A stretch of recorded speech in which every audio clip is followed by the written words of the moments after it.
Hello guys, আসসালামু আলাইকুম। সবাই কেমন আছেন?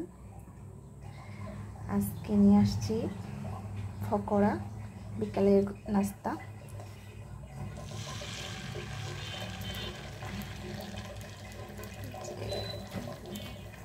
বিকালের নাস্তা প্রতিদিন একটা না একটা কিছু করতেই হয়।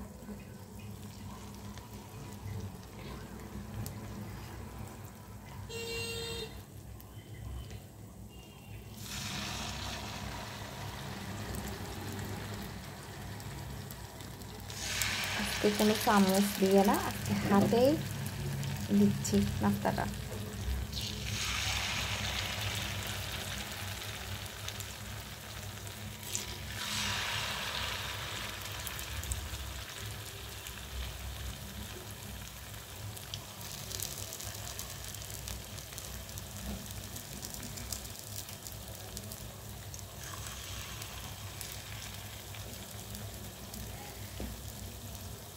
অভ্যাস হয়ে গেছে প্রতিদিন, আসলে এর জন্য কিছু না কিছু একটা না করলে বাহিরের জিনিস ভালো লাগে না।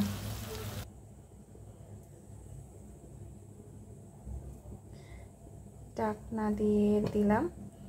এখন নাস্তার এক পাশ হয়ে গেলে আরেক পাশ উল্টাই দিলাম।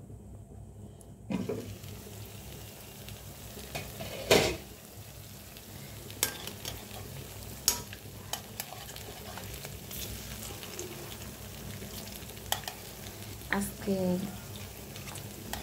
সবজি পকোড়া। সবসময় মাংস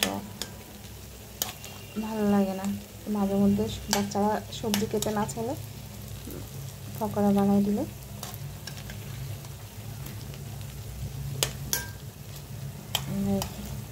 মজা করেই খাবে।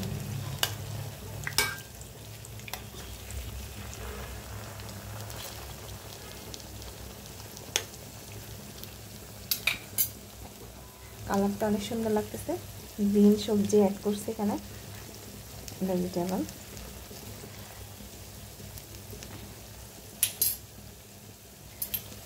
একদম সবুজ সবুজ। খেতে কেমন হয় জানি না, দেখতে তো সুন্দরই লাগতেছে। দেখেন গাইস, আমার অনেকগুলো একটু লাল লাল একদম হয়ে গেছে। যেগুলো হয়ে গেছে একটু মসমসে এগুলো আমি এখন উঠাই নিব।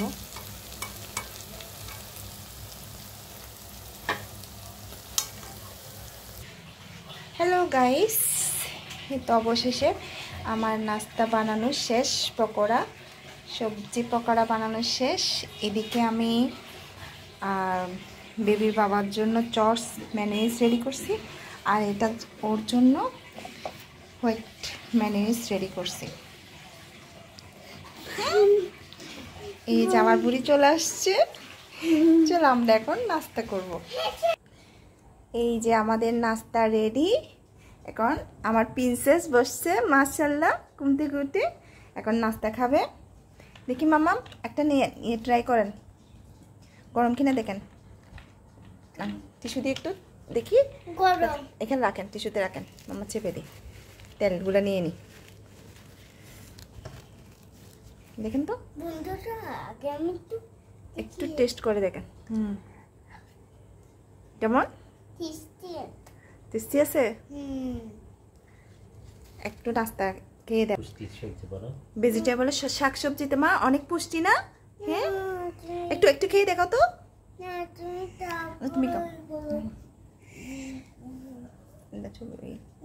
এই যে এখন পাপা খেয়ে দেখাচ্ছে তো কেমন। কেমন হয়েছে? বাবাকে বলছি বাবা আমি মজা হয়েছে, একটু বড় করে বলো না, শুনতেছে না তো কেউ। মজা হয়েছে? আমি ঘুমানোর সময় বাবা আমি একটু বাইরে যাই।